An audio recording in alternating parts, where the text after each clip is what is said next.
Good afternoon and warm welcome to this webinar. Also, this is given as a hybrid event. So we have the panelists here with me. So we are going to have a discussion on species recovery program for socio-ecological benefits, the case of Labeo lankae in Sri Lanka. I'm Shamin Nidanage, the moderator for the program today. This event is organized by Sri Lanka Association for Fisheries and Aquatic Resources in partnership with International Union for Conservation of Nature, Sri Lanka Country Program, and the Section F of Sri Lanka Association for Advancement of Science, SLAS. So we have organized this event to share some experience with you on successful captive breeding of a threatened endemic freshwater fish species in Sri Lanka, scientifically known as Labeo lankae, or red fin labeo in English, or Tambelea, Tambaranna, or several other different names in Sinhala. So what we are going to bring to you today is not just successful breeding of this species, and also the safe release of the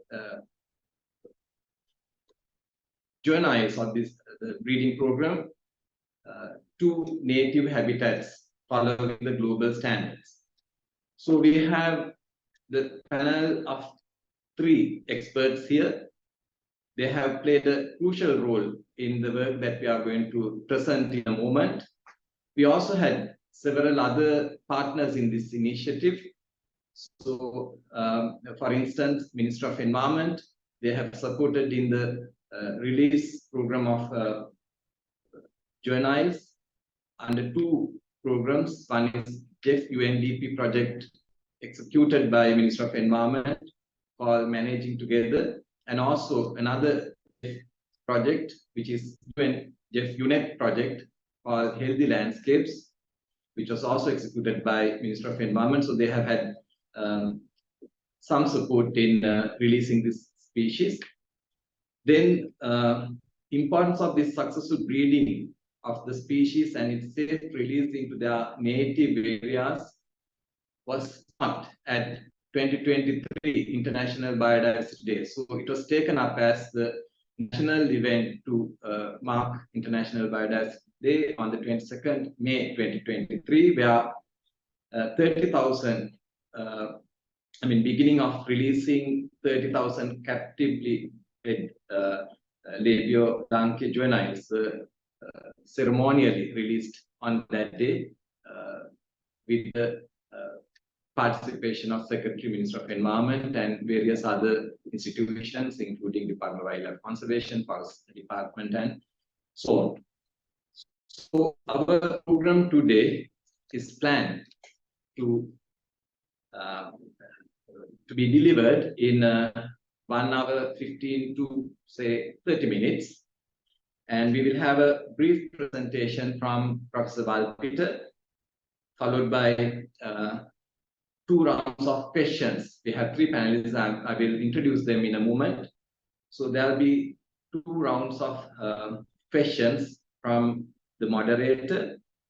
Then, as this is a hybrid event, we can entertain questions from those who are join us virtually. We have 30 plus right now. Numbers are increasing, and from this venue as well, there can be a couple of questions if they need further clarifications. So, some housekeeping announcements. I expect you all to be muted throughout the program unless you are taking the floor during the question and answer session. Please be muted so that it will help everyone to have a better listening participation. Then, if you are joining early, you can raise the virtual hand when you have a question, or else you can include your question in the chat box. So we have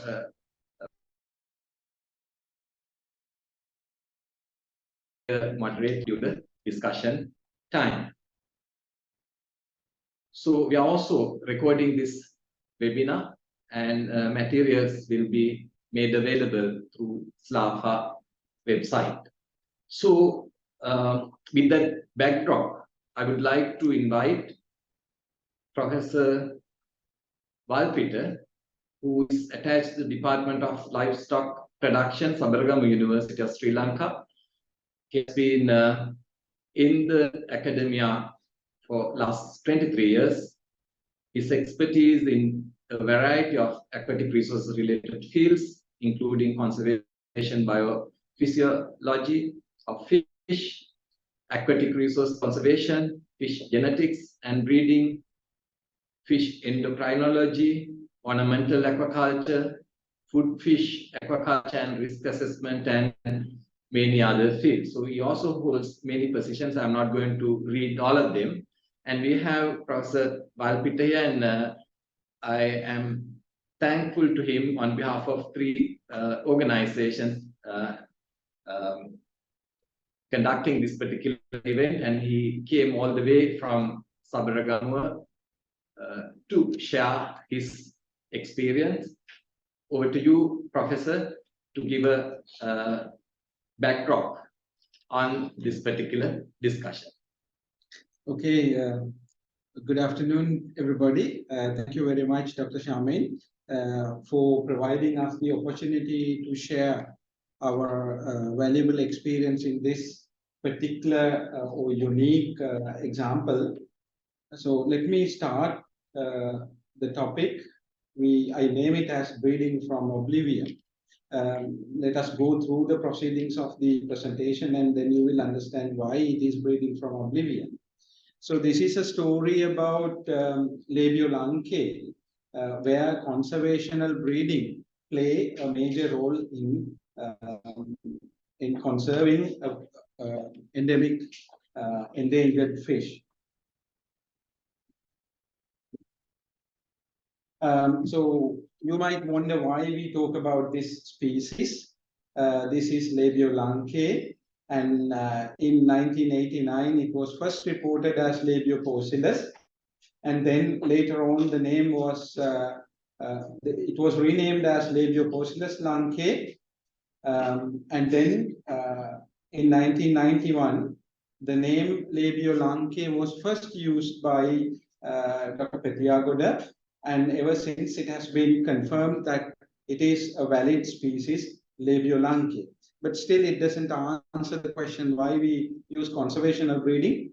It is because in 1952 we have seen that, well, the records have shown us that this species was quite common during the in the entire dry zone, and this the story continues as so even in 1980s. But when we go to the next level, in 1988, just about 8 years of span, then we have the records have shown that only one specimen could be recovered, that is only from Kalawava, and this was an island-wide survey. So it was named as a critically endangered species under the global red listing. And then a few promising signs that during the latter part of the 2016 to 2018, we have seen that there are few reports confirming their presence in other parts of some parts of dry zone, and this has revised the status into endangered. So this means the species must have gone near to extinction, and later on it may be that they are coming out of the danger, but we are not sure. But as far as the population dynamics scenarios are concerned, so if we consider this as a population dynamic perspective, typically the stock biomass can be enhanced or improved by the recruitment, that is the natural breeding, and also the growth. But if the stock biomass is less, when we go to the next step, It can be due to high mortality, either by the fishing or the natural mortality. So if the negative forces are surpassing the positive effects, that means it is clear that the recruitment is not enough to sustain the stocks. So we thought it is now the best time to do the recruitment by ourselves by an intervention. We use this as captive breeding. Captive breeding is a process where we select brooders and then we do breeding in captive conditions. However, fish usually does not breed freely in captivity, purely because everything is under a good control of hormones. So if we do not provide proper environmental conditions, this switch of the hormonal induction would not happen. So in a typical fish breeding setup, we can provide ideal environmental conditions in captivity, but for that we need to know all what is needed for their reproduction. Unfortunately, Labeo lankae was not a species studied that much, so we do not know what is happening. So we opt to go for the better way or the physiological way of controlling the hormonal balance. And I just want to show you that the hormonal balance is switched by environmental conditions. Then the story is taken over by the hormones. And after a few series of hormone inductions, then final gonadal maturation and breeding takes place. So this shows you how complex the process can be. So if we go to the next level, we need to understand what hormone we have to use, what concentrations we should use, what doses, when to inject, and all these things. This means a lot of optimization of hormonal induction is necessary. So we had to do few trials. So let me sequence the whole procedure. First, we have collected broodstock from Sudupalme area, Anuradhapura, and they were these are the broodstock fish. Very few fishes were collected and transferred into Dambulla Nakda station. Why we selected Dambulla? Because in Dambulla we typically have similar or same conditions as from the other parts of the dry zone where the fish is native. So they were acclimatized, and later on, after the acclimatization, we have seen that they have come into breeding stage or breedable stage. So we have selected good males and females, and we went in for hormonal injection. Hormonal administration was also fine-tuned after a few trials, but finally we found that use of gonadotrophin at the rate of 0.5 ml per kilogram females and half dose for males worked perfectly. And then we were able to produce eggs. And these eggs were then hatched in the hatchery jar systems. And then we also followed the embryonic development just for the record and see how things work. And then say within about 1 day they hatched, and then we were able to manage them through the early larval to late larval stages until they come into fingerlings and later on as subadults. But the challenges we have was maybe many people can breed the fish, but the feeding of these larval stages are very critical. So we did a lot of experiments to find out what is good for them. And finally, we came up with a protocol for the feeding as well. So we started with blended egg yolk, and then later on, they were fed with Artemia, Daphnia, and powdered feed. We also checked the water qualities. So water quality monitoring was continuing right throughout. So first we studied what are the water qualities required for the brooders, and that was taken from other databases and sources. And we maintain those conditions under captivity, as you can see here. So we have all this data recorded. And the larvae were given similar conditions. So what we should note is that we have given them very high dissolved oxygen levels.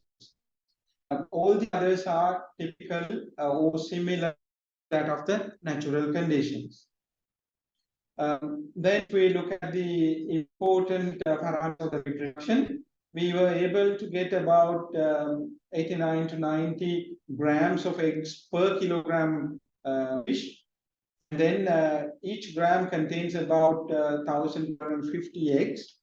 And the initial hatchability in the first experiment was very low, but later on in the other experiments, we could increase this up till 75–80%, and the PL to fry survival and the later on survival rates were quite good. So we were able to produce sub-adults of Labeo lankae.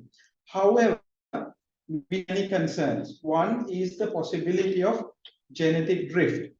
When we select a very small population and multiply that number, that genotype will have a genetic drifting genetic effect for that particular genotype. So we're concerned about this, and we made changes to our protocols for the future. Then we also have seen that we are going to release them, or afterwards we release them into reservoirs and other water bodies where the fishing pressure is there. So whether we like it or not, they will be fished when they reach into mature stages. Whether it is in FFPO or not, they will be fished, and that cannot be stopped at the present situation. So what we thought was, we need to go for a continuous reintroduction program. Then you might ask how sustainable this can be. Now we have, if we can take a policy decision, and if everybody get together, we can formulate a policy like in all the fish we are going to stock with the fishermen associations. If we can say that about 10% of this restocking should be done with the native species, and a significant percentage from that should be from lankae, we can continuously restock them. This will be above the natural and fishing mortality as we calculate. So this will be sustainable as we see now. So these are our team members. Mr. Mudalige from NACDA is doing a PhD with this. So he did bulk of the work, and Dr. Sadun Pereira from Sabaragamu University is also a co-supervisor. Also Professor Atauda from Peradeniya University. So the breeding project is a combination of combined effort of 3 organizations. But I'm really happy to tell that this initiative was taken very handily by other conservation-loving institutes. If you go to the next level. So last May 22nd, on the Biodiversity Day celebrations, these sub-adults and the fingerlings, the first stock of 31,000 roughly was released to native habitats, thanks to the help given by the government and all the listed organizations here. I must be very much thankful to IUCN for providing all the necessities for us to link with the other organizations. So luckily, our own initiative project of breeding this endangered species could become a successful story of reintroduction. So the reintroduction was done at the first stage. We have released 31,000 fish. So this was the ceremonial opening, and later on the release of the fish into different native habitats. So I must be thankful to all who are with us, and particularly IUCN and the Ministry of Environment and everybody. And our intention was to conserve this particular species, but luckily, I think we can take this protocol development for other species as well. Thank you very much.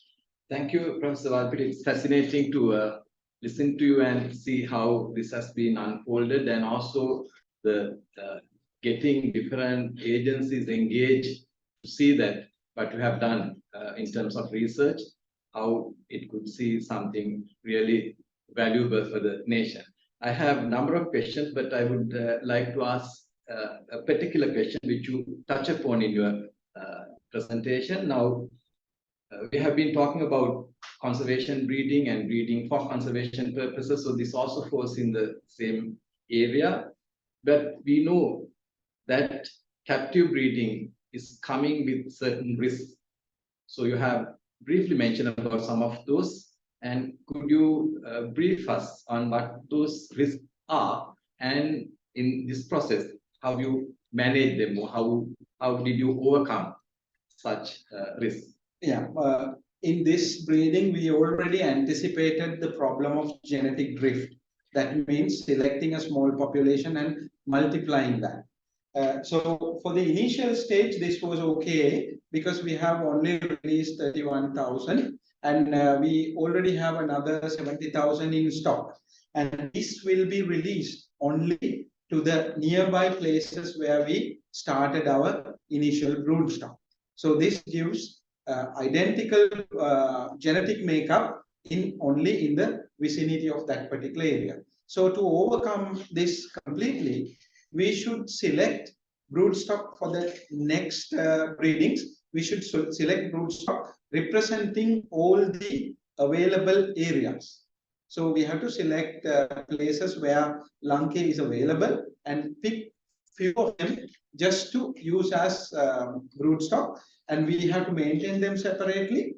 As well, we have to breed them separately and release them only to the particular environment until we are done with the complete genetic studies.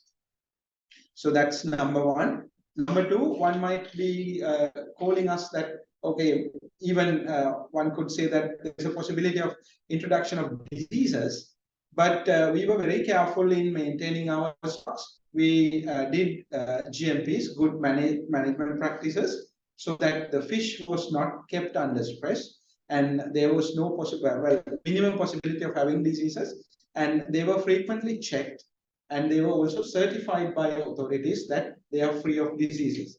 We even have the reports confirming that at the time of release, they were free of diseases. On top of all, we have already seen that all the available diseases in Sri Lanka are also in the natural ecosystems as well. So we should not be expecting captive breeding only introducing diseases. And also one could argue about the sustainability. Okay, this is a self-initiated project for the breeding, and if somebody is not funding this, still this can be sustainable because farmers are usually purchasing fish at about 350 rupees or 4 rupees per one piece for restocking in the reservoirs. So if we can do the same for this, there will be no additional funding needed for this. So I think we can make the project sustainable if the policy decisions are taken at the right time. Okay, thank you, Professor, for that elaborative explanation. Let me now turn to Mr. Ajantha Mudalige, our second panelist for today. And you all must have seen him in the group of researchers on next to Professor Balpita. So he's a genetics specialist at National Aquaculture Development Authority, NACDA, the agency mandated for aquaculture in Sri Lanka. And one of the key members in the research, Professor Valpiti himself mentioned that he's one of the researchers who did a lot of work in this for his PhD. So the successful breeding of Labeo lankae, we heard a lot. We heard a lot about how it has been done. It was explained. So my question to you is not on breeding, but how this could contribute to NACDA's program. And we know it's a mandated agency for promoting aquaculture in Sri Lanka. And also we understand that NACDA is heavily dependent on a set of exotic species in aquaculture, which has been discussed, debated by especially conservationists, and they were talking about why can't they look for native species. So we have an example, the successful breeding of species which you were part of it. So tell us, this new sort of discovering how this could be used for NAGDA program, and whether that is possible, whether that has been talked about, and if we are to do that, what are the obstacles that NAGDA may have? So briefly, Mr. Mudalige, tell us this finding, how that could go into your own program and see that we may have more native species in aquaculture trade compared to the problematic species that everybody is talking about. Over to you, Adam. Actually, established 1999, then actually we mostly develop and breed exotic species because country need more production for aquaculture.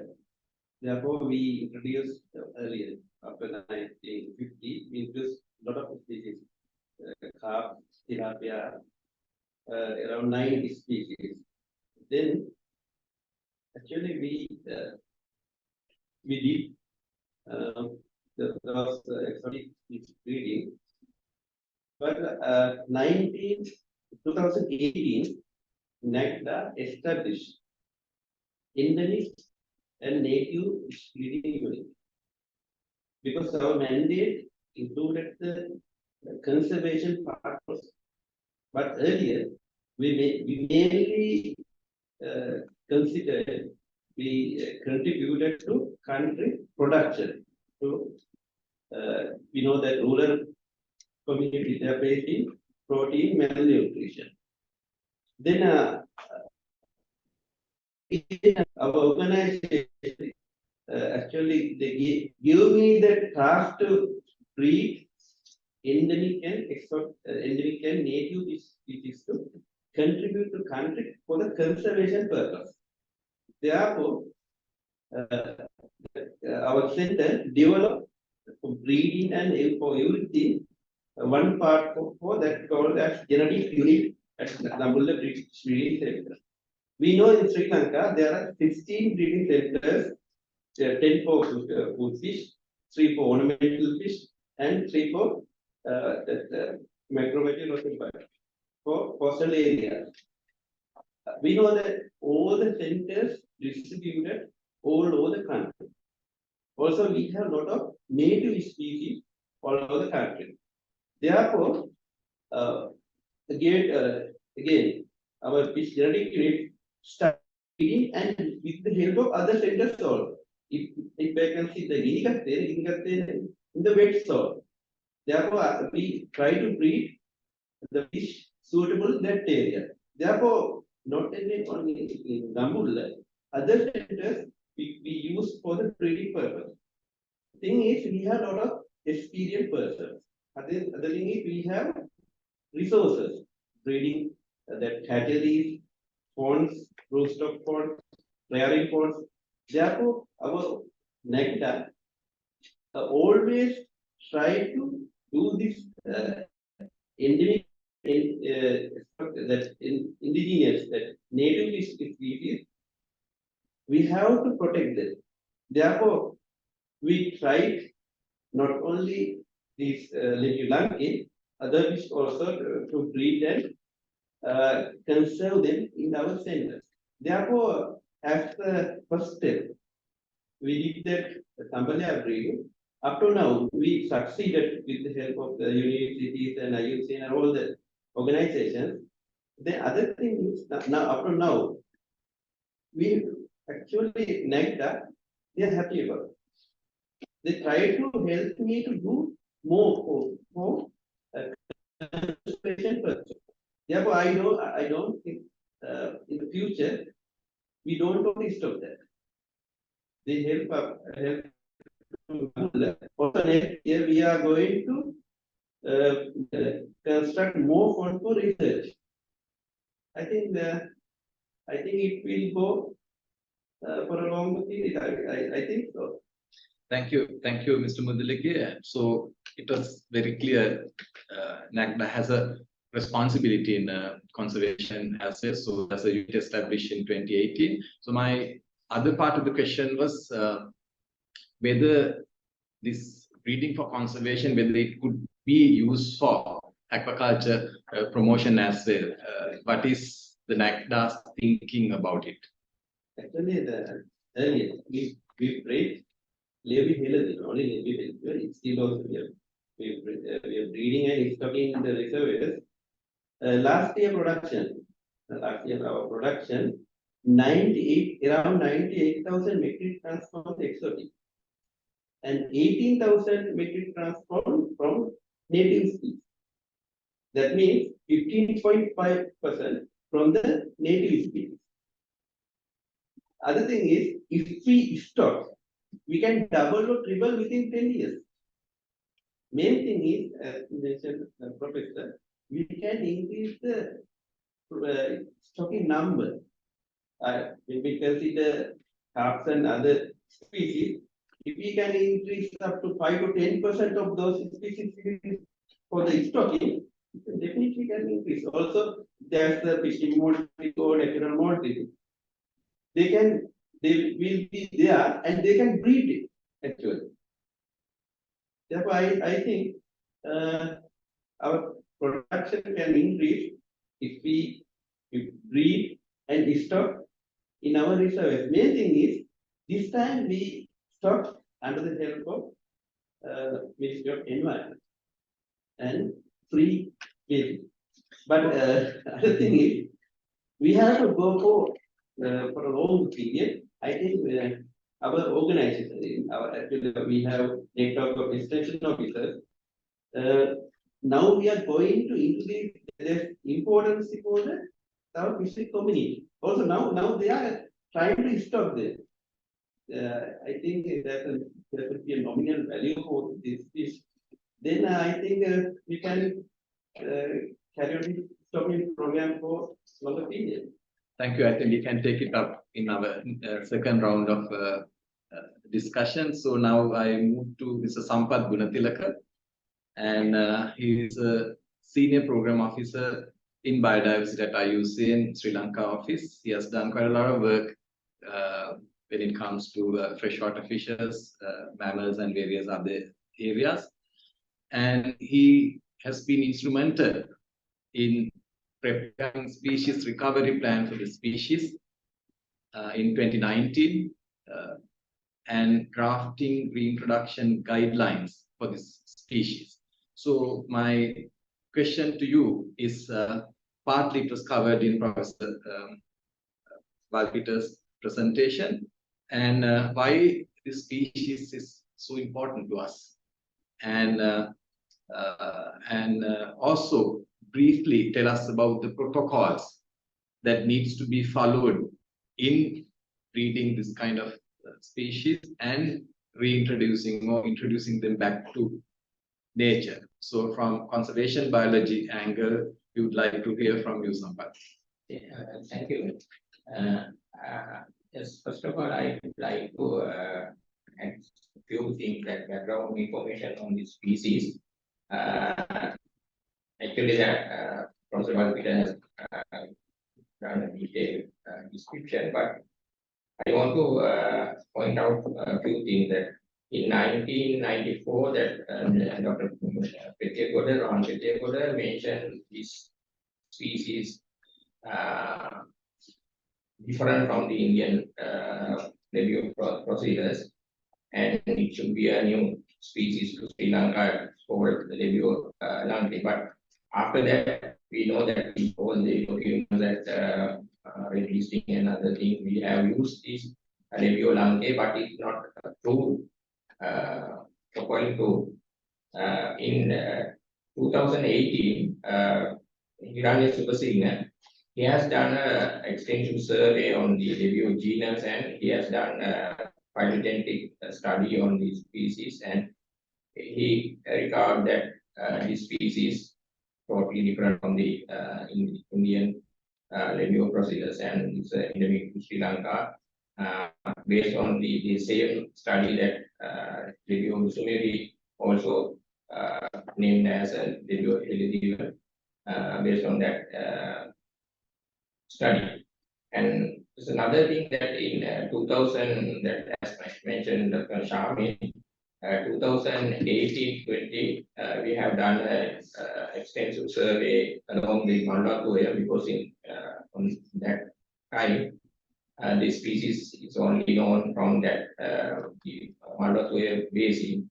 So we have done extensive survey from Criticala to Mana area, and we were able to record nearly 20 locations this species present, and another different location from Kala, Oya, and Pera. So at the moment we know now this species occurred in three river basin, but we have very few locations in Kala, Oya, and Pera. So when it comes to your question, so if you have asked that the protocol, so reintroduction protocol that IUCN has developed reintroduction and translocation protocol for this species in 2003 as a version 1 protocol. So based on that, we have used the same protocol for the translocation process, and we have to adapt the main protocols to our conditions. So, however, if you are going to do a species release or breeding after the breeding program, so you should have to know the information about the species, especially we have to clear about the taxonomy of the species. We have to know that the clear idea, the species status, and secondly the ecology, how these species occur in the in such environment and different environment conditions and all this. And another main thing is the threats. What are the threats that this species, because the and you know that if we are going to do such program, so first our priority we will select the species based on the registering process, and normally we use critically or endangered species for the recovery program because they are the most vulnerable to the extinction. So then we have to know that the species threats, then where that threat occurred, and how we can mitigate these threat events. So I think we can't do a species release standalone.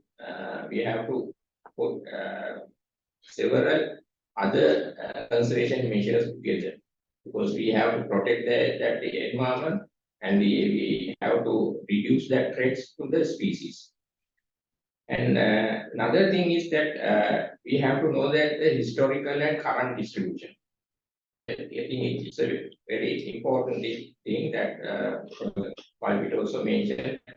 We can't translocate the species to introduce to interbracing. So that's another basic because the most of the time now, the last I think nearly 5 years, there are a lot of genetic studies as done. So it has identified the most of the species have a different genetic code for this different river basins. So we should be very careful when we decide to how we are we going to introduce the species. So the other thing is that the recovery plan, that when we collect all these information, so we have to came with a recovery plan to introduce the species and the other conservation things. I think species which are being harvested from nature by aquaculture or any other activities. So we are thinking that at the present of harvesting, whether it is listed in the red list or not, if the actions continue in the same rate, they will be gone in few years' time. So just to be in the safe side, we are now developing protocols for almost all possible food fish species. Because if and when it is necessary, if we have the protocol developed, then everybody or anybody can take over from there. So that's what we are doing at the moment. So we are still struggling with Channa Ara. It has been a headache for us for 2 years now. Still, there was no sign of breeding, captive breeding. So just to show you that some examples are quite difficult. But Labeos didn't give us any trouble. We have Labeo fishery in the pipeline. Then also Labeo Heladiva, it was completed. And Tokudri, that's also one of our targets because they are being harvested a lot. And then we have Walagua 2 in immediate focus. And many other species that are of ornamental value because we have seen that many people are harvesting them, maybe not for the export market but for the local market, and so they are harvested from the natural ecosystem. So it is our right time to be ready for all these captive breedings. Talking about what difficulties we would be facing or we have faced, maybe I will put it in a different manner. If we all sit together, like the government institutes, conservation lovers, universities, and everybody, if we can prioritize a list of species that has to be conserved, that has to be captively bred and released, then I think all the managerial aspects can be covered there, and we, the universities and research teams, can cover the research aspects, technical aspects without any hassle. So if everything is in place on the ground for us to release them, to conserve them, I think that will be a great help for everybody. Yes, thank you. So there's a lot of concerted effort needed from rest of the agencies to see that we get the best out of this kind of things. And you mentioned about the protocol, which would really be valuable. So I think today's discussion is on this, but I hope beyond this, we should be able to have different agencies, including Minister of Environment, and others are connected to us virtually. So I think this can be taken to next level with getting right kind of engagement. Okay, now let me ask one more.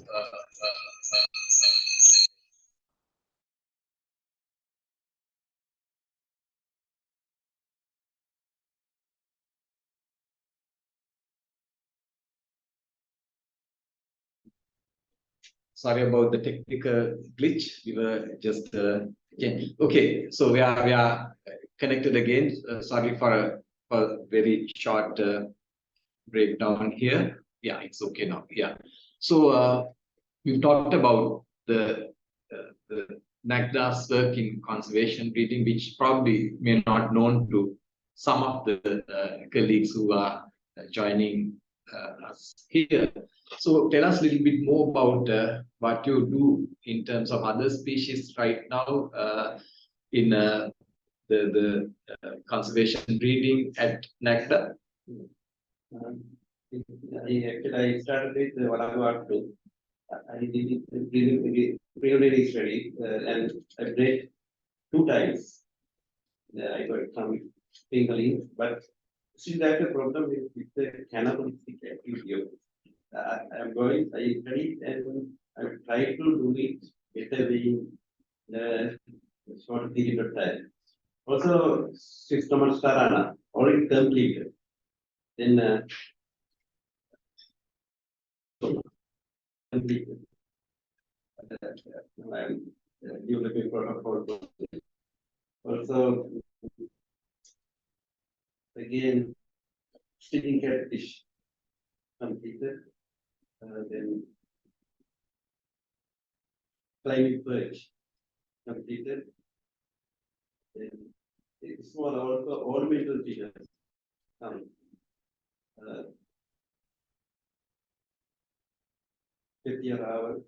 So a lot of work has been done. I think consolidate these things and get rest of the agencies also engaged for us to grow from where we are. I think we have a lot of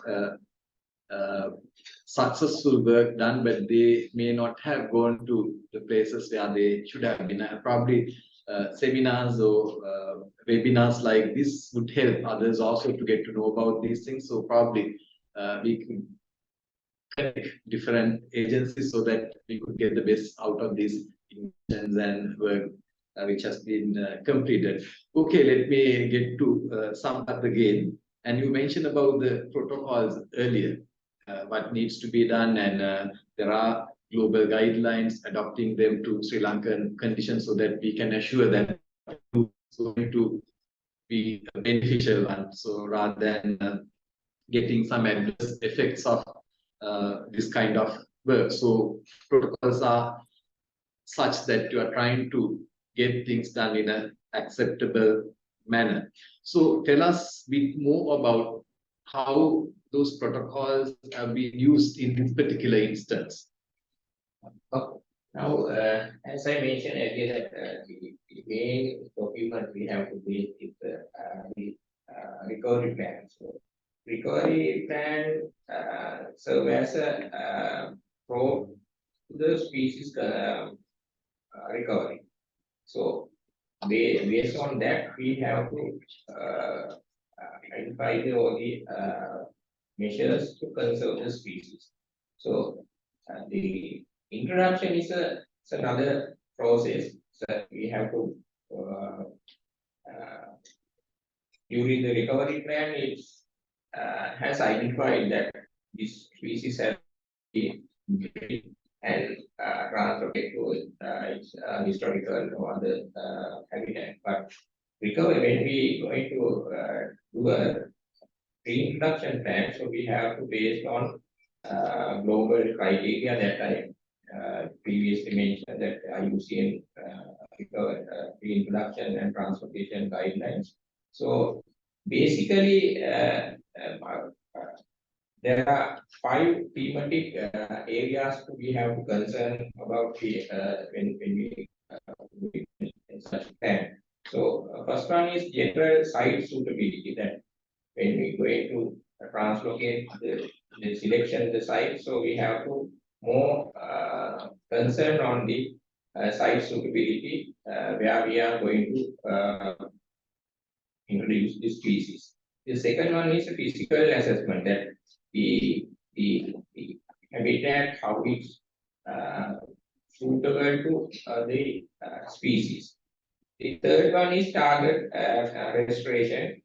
Then we have to clearly identify the locations that are going to for translocations. Then we can do the release process. After that, the most important thing is monitoring and ongoing actions. So it has to be there, otherwise the total effort is going to be failed. So if anyone want to more information, you can go to our IUCN website and download that document. So in this example, we have select 3 type of locations based on the one is the reintroduction or release fish into the natural habitat. It means that within the natural range, I earlier mentioned that we have collected the specimen from the Malacca area. So we have to based on the Malacca basin, and but the no extent population, that the locations where population at the moment we can't find that specimen. So it may be a historical location with a species not available in that site. So the second site which we have identified is the reintroduction to outside the known natural habitat, but within the range. It means most of the tanks So now I want to mention that one thing is that even in 1950s, Dr. P.P. Daniel described these species, Labeo processes lankae, and the specimen were collected from the basalt. So level. So now the most of the people that believe that species is riverine species, but it is managed to live in tank systems. Very he says that in that period, even the Colombo fish market, there's available species from tanks around the Anuradhapura, especially Kala, Abaya River, Mura River, Isa River, like that. So, the second location we have identified is within the range, but the different habitat. Actually, it's an artificial habitat tank system. And third one is population location for currently exist locations that we know that there are a number of pressures and threats to that species. For example, that Professor Walpita mentioned that the Sudupalana, in that place, the number of fishermen were used to collect these species. I think they normally collect 10 or 15 species per day. So most of the time we thought that these species are threatened by other introduced species, but we have find that Labeo rohita and the Labeo lankae also cover the same habitat. But this is one of the main factor to these species that we fishing pressure. So we have like that we have select 3 type of places, locations within the natural range, which is now these species cannot be found, but in the history there are locations are outside the natural range, the artificial tank systems, and third one is the some of the locations that there's a high pressure on the species. So we were able to move the population such locations. Okay, thank you. I think a lot has been done in releasing this particular species, and earlier we heard about in breeding also they have taken the precautions. So the protocol that Professor Valpita and the team is trying to put together would be really useful. Okay, that brings us to the next episode of the event, and we can entertain a couple of questions from we have few presents here physically, and we have others joining virtually, and some of them have already sent a couple of questions via chat box. So let me invite the audience here. If you have any question that you would like to ask from the eminent panel here, we can take it. We can get to those who are joining us online. Actually, I have one question, and one of our audience also sent this question. So 1980s, they suddenly vanish from the natural habitats. So what would be the possible reason for this? I'm sorry, we can't base our suggestions here, the answer on any record. So these are rather speculations or suggestions. Well, in my opinion, there can be 2 major changes. One, probably because of the exotic species, they were extensively introduced to those areas. So it is probably outcompeting or many other ecological things. There might also be extensive agricultural practices where fertilizer, agrochemicals have been extensively used. Well, it is at those time people have been using them a lot. So I'm not sure, but these are possibilities. We need to study what could, I would say, what could trigger their population reduction. But still, we don't have any evidences. Correct me. Yeah, during our surveys, the people of the villagers mentioned that after the introduction by the exotic species in 80s, the population has gone down. So we believe that most of the time that there is made by the exotic species. I think under not the eat or eat not the I think maybe a competition space for the food and other things. Because now we know that the tilapia during the breeding season is very aggressive and chase over the species. More of the tanks that without tilapia, we were able to find the Labeo in that tanks, and also the chemicals and the agrochemicals. Some of the tanks which don't have paddy or cultivation, these species stay local. So these two factors may be a main factor, and also the fishing pressure. So I think they don't have targeted fishing method for this species, but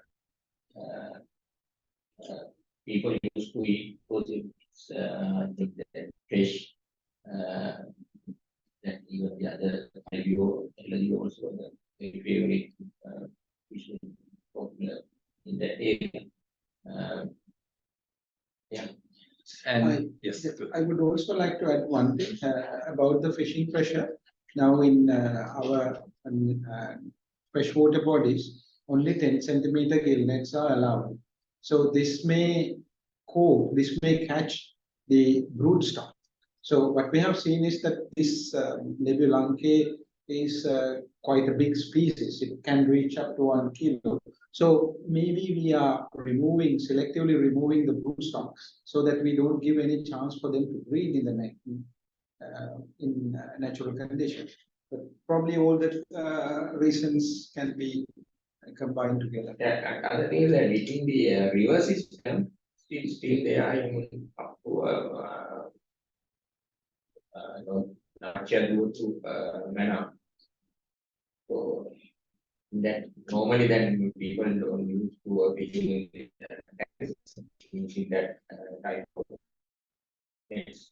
and this on the same lines. So this is the time where the accelerated Mahavel development program also came into the picture. 77 beyond. So probably that also may have contributed to some of the things that you all mentioned, the excessive use of agrochemicals, agricultural practices, all those things may have been contributing to that. Thank you, Mr. Sudesh from University of California for raising that question. And we had the similar question from the chat box also. Do we have anything from?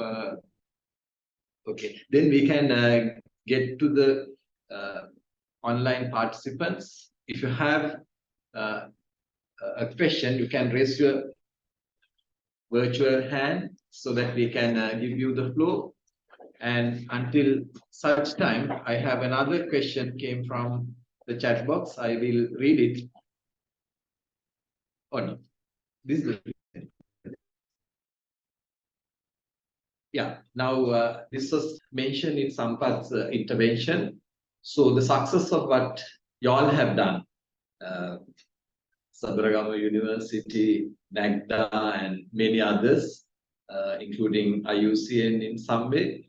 So all that appears to be right. You all have followed the science. You have got the right kind of guidance. Now they are out in wide. Unless we do right kind of monitoring, we don't know what's really going to happen. And Sampath very clearly mentioned, yes, you fulfill part of the, correct part of the problem, but there may be several other issues in the system.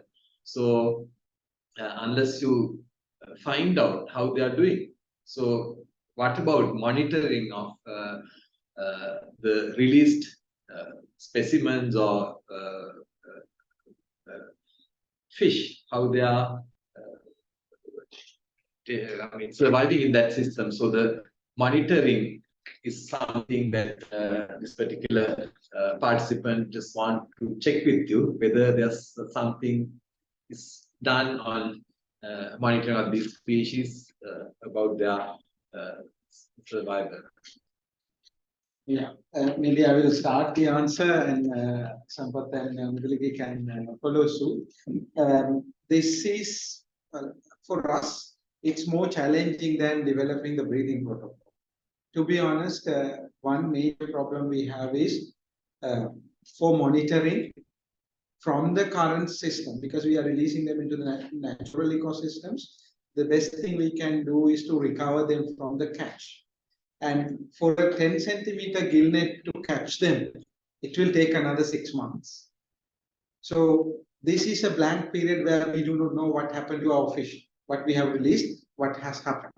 So, but we are also planning with other mechanisms to go for experimental fishing and see what happens. And also IUCN has given us, particularly Sampath and Nalin has told us, we can also look for the feeding marks given by this particular fish, because they are grazing on the periphyton, the algae on the substrates. So there are many things we planned, but still, because we have only released them in May, and we need at least to wait for another 2-3 months to get the monitoring started. But we have plans for that.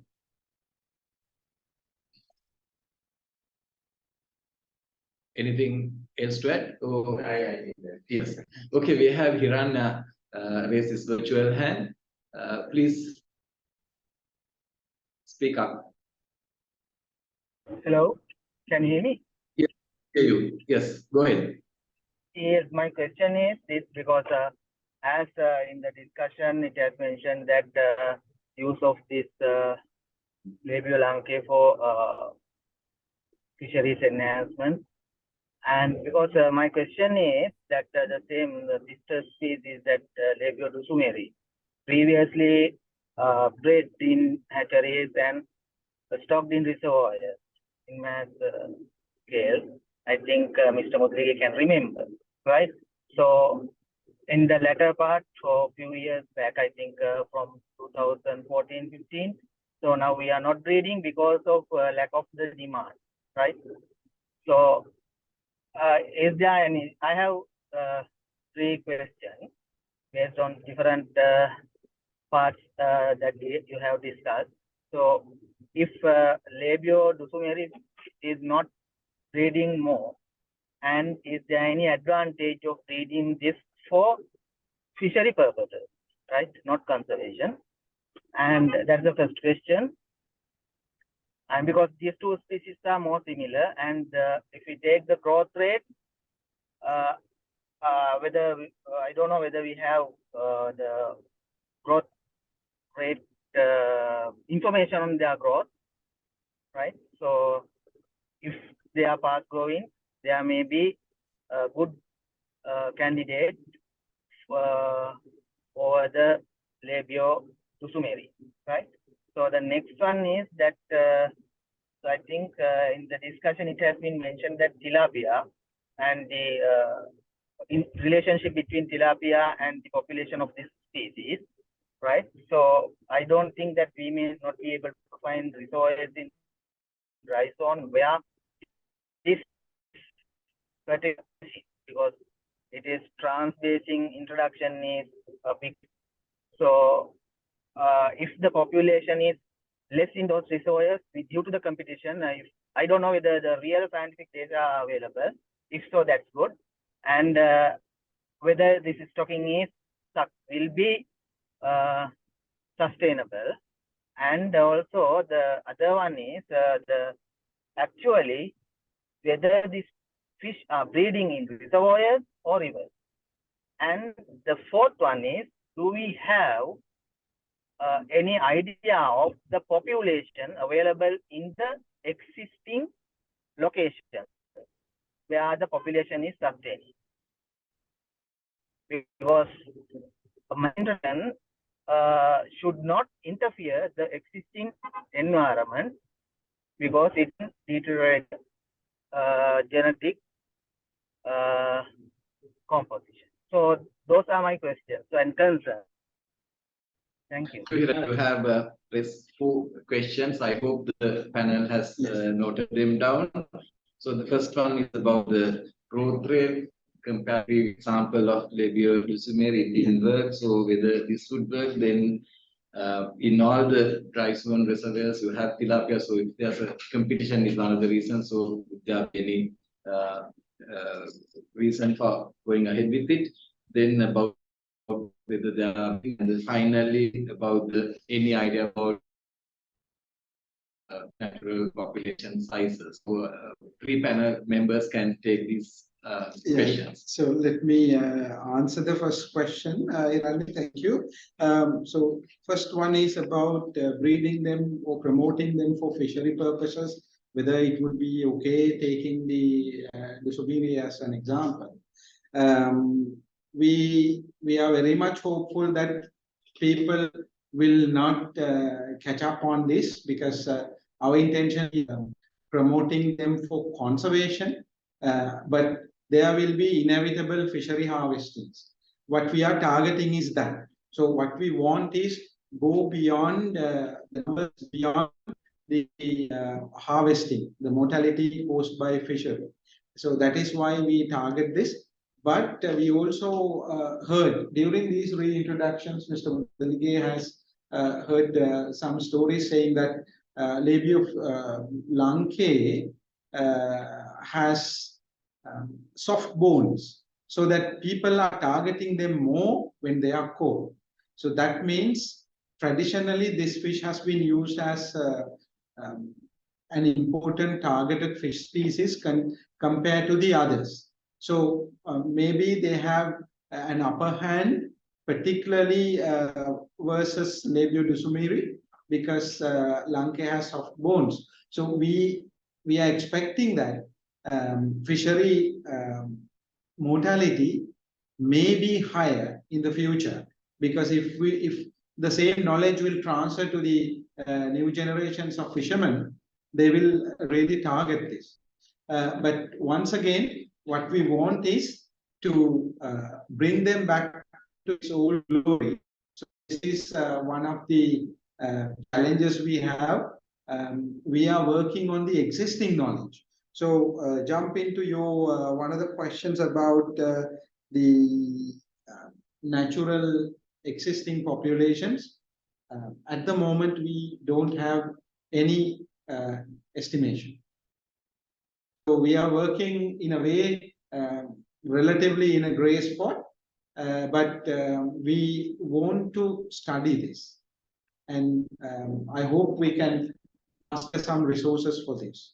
About the growth rates, in the captivity, we are measuring the growth rates, and we are doing a lot of studies about their sperm cryopreservation, also their stocking density studies, their growth studies, and so on. So within a couple of months, we will be able to tell what is the growth rate and what's the ideal growth rate, and how should we raise them, and what are their necessities, and so on. So still we are studying about them. And tilapia, you are very right. We would not be able to find any reservoir or water body without tilapia in this region. So the fish, if it has to be surviving, it has to compete with tilapia.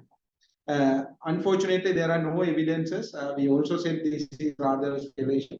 So there are no evidences, but we are very keen to study about them, and at least in the simulated conditions, we will do these studies under the monitoring, at least under captivity in tanks and also in ponds, to see whether they can survive these conditions, and to go with monocultures to see whether how they perform, and then we are planning to have them raised with tilapia and to see whether this is rather a speculation or not. So I think the last one, where do they breed? We still do not have any idea. No clear idea, because no reproductive biology studies were done. But what we experienced from the breeding studies we did, they are not seasonal. Even during the dry season, even now we have matured brood stock. So within about 2-3 months, they come back to their original maturity levels. So that is for sure. And we believe, with the present small set of evidences, we believe that they might be breeding in headwaters, flowing waters. But still we need to gather more information. I think I have covered most of them. Yes. Thank you very much, Professor Peter, for very comprehensive response to Hiranya's question. So we don't see any more hands, and we also slightly past the scheduled time. So I think we have had a very good panel discussion where the researchers and conservation biologists, they provided insights into the subject, and the participants also came up with some of their concerns. So all these things would contribute for us to plan for our future research agenda. And so that is the way that we could get to the next stage. I think all that is, we need this kind of forum more and more, so that the findings can be disseminated and we can get right kind of discussion. So let me conclude the event by thanking all of you who have joined us for this panel discussion. Everyone is having a lot of things to do, maybe at work or study, everything. But you are here, your presence is the most important thing. Thank you very much for joining. And 3 panelists for your valuable time and sharing your experience. That has been really wonderful. Then let me thank everyone on behalf of the 3 institutions put this together, Sri Lanka Fisheries and SLAFA, SLAS, and IUCN. So thank you very much, and looking forward to meet you again in a similar event. So we'll also put these materials available to whoever who wants to use, probably disseminate with other people at SLAFA site. The link will be shared. Thank you very much. Good night. Thank you.